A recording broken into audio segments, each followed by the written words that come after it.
Have you ever wondered what happens when an unstoppable force meets an immovable object? In 326 BCE, the world witnessed just such a clash on the banks of the Hydaspes River in what is now modern-day Pakistan. This was the stage for one of history's most epic and brutal showdowns, Alexander the Great versus the Indian king Porus. It was more than a battle. It was a collision of worlds, a test of military genius, and a brutal lesson in the cost of ambition. This wasn't just Alexander's final great battle, it was the one that nearly broke him.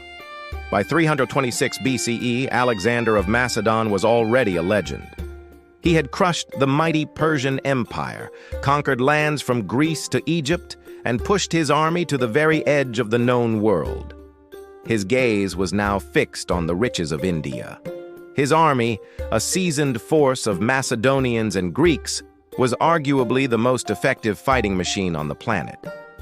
Their core was the formidable Phalanx, a wall of soldiers armed with the sarissa, a pike so long it could strike the enemy before they even got close.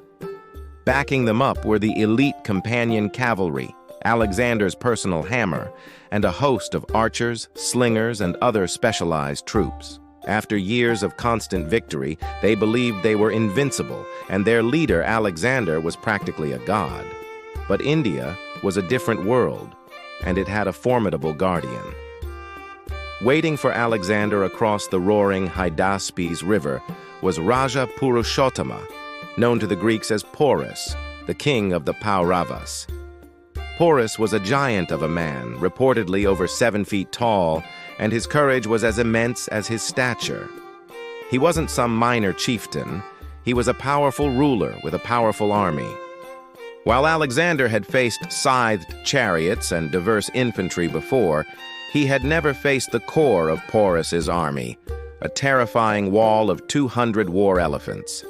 These were the tanks of the ancient world, living, breathing mountains of muscle and fury, capable of trampling infantry and scattering cavalry with sheer terror. Backing up these behemoths were tens of thousands of infantry, skilled archers, and chariots ready to defend their homeland to the last breath. Porus knew his land, he knew his river, and he was not about to bow to any foreign invader. The stage was set, but nature itself seemed to be on Porus's side. The Hydaspes River was swollen and raging, fed by the torrential monsoon rains. It was a treacherous, fast-flowing barrier, impossible to cross in the face of a prepared enemy. Porus had his army arrayed along the eastern bank, his elephants positioned like watchtowers, ready to crush any Macedonian who dared to make landfall. For weeks, Alexander was stuck. He marched his troops up and down his side of the river, making feints and loud displays to create noise and confusion. He wanted to wear down Porus's vigilance, to make his movements seem like routine drills. Every night, Macedonian soldiers would shout and light fires as if preparing to cross, only to do nothing. Porus's men would rush to the bank, ready for a fight, and find only shadows. Slowly, Porus started to grow accustomed to the noise, thinking Alexander was just bluffing, trying to find a weak spot. This was exactly what Alexander wanted. He was playing a psychological game, lulling his enemy into a false sense of security while he planned one of the most audacious maneuvers of his entire career. The plan was pure genius, a gamble that would either cement his legend or lead to his ruin. Under the cover of a violent thunderstorm one night, Alexander took his elite force, his best cavalry and a portion of his infantry, on a grueling 17-mile march upstream. The wind howled and the rain lashed down, masking their sounds and movements. They reached a predetermined crossing point, a place hidden by a wooded island in the middle of the river. This was the moment of truth. Using makeshift rafts and skin floats, his men began the perilous crossing. The storm that had provided them cover now threatened to drown them. The current was fierce, and the crossing was chaotic, but they made it to the other side. However, their ordeal wasn't over. They had landed on what they thought was the riverbank, but was actually another large island. They had to wade, chest deep, through another channel to finally reach the mainland. Soaked, exhausted, but undetected, Alexander's strike force was now on the same side of the river as Porus. The trap was set. When morning broke, the news reached Porus. Alexander was across the river. But how many? And where? Initially, Porus thought it was just a small diversion. He sent his son with a force of cavalry and chariots to deal with the supposed raiding party. It was a fatal miscalculation. They ran straight into Alexander's main force, including his elite companion cavalry. The clash was swift and brutal. The Indian chariots got bogged down in the muddy ground, becoming easy targets. Porus's son fought bravely but was killed, and his force was annihilated. When the survivors straggled back and told Porus what had happened, the king knew he had been outmaneuvered. This was no small raiding party. This was Alexander himself.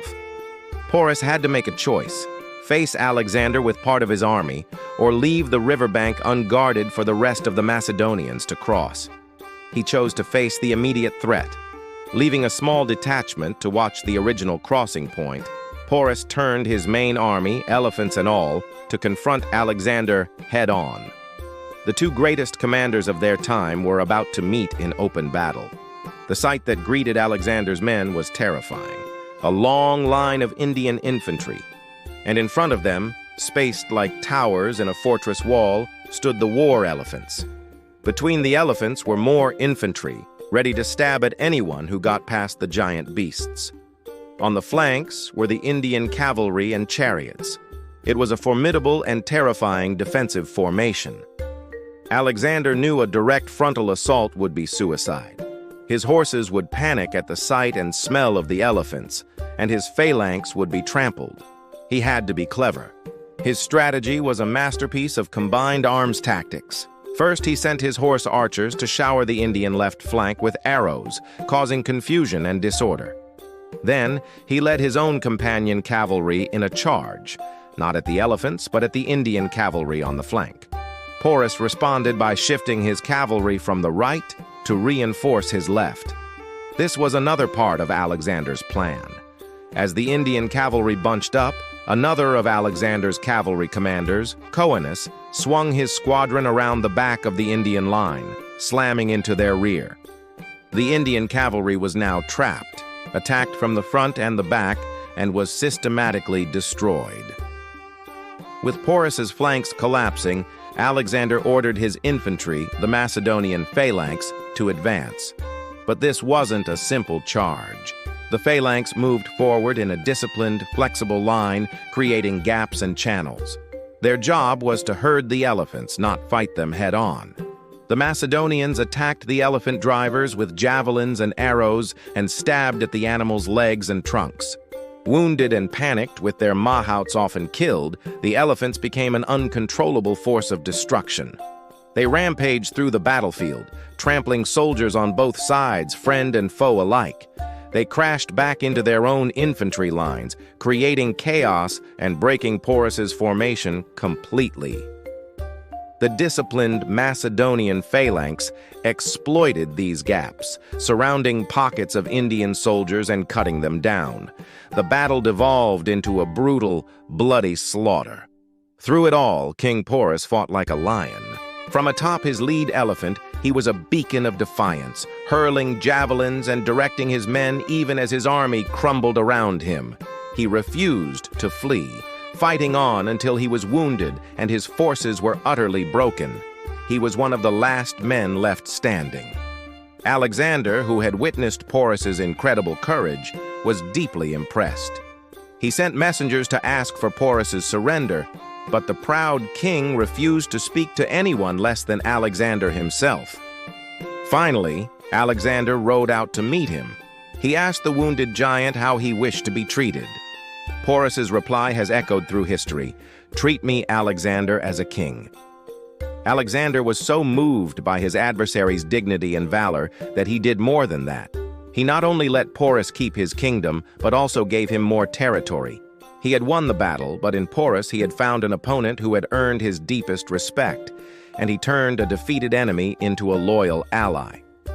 The Battle of the Hydaspes was a tactical masterpiece for Alexander, but it came at a tremendous cost. His army had suffered heavy casualties, and the psychological impact of fighting the war elephants was immense. His men, who had marched thousands of miles and fought countless battles, had finally reached their breaking point. When they heard tales of even larger empires with even more elephants further east, their morale shattered. They mutinied. They refused to go any further. For the first time, Alexander's ambition was checked not by an enemy army, but by his own. He pleaded, he argued, he sulked in his tent, but their will was firm. Heartbroken, Alexander finally had to agree to turn back. The Battle of the Hydaspes was his greatest victory. But it was also the beginning of the end of his eastward expansion. It marked the high watermark of his empire. The battle itself was a turning point, showcasing a clash of military doctrines, the genius of one commander, the unparalleled courage of another, and the sheer brutal reality of ancient warfare that finally exhausted the world's greatest army.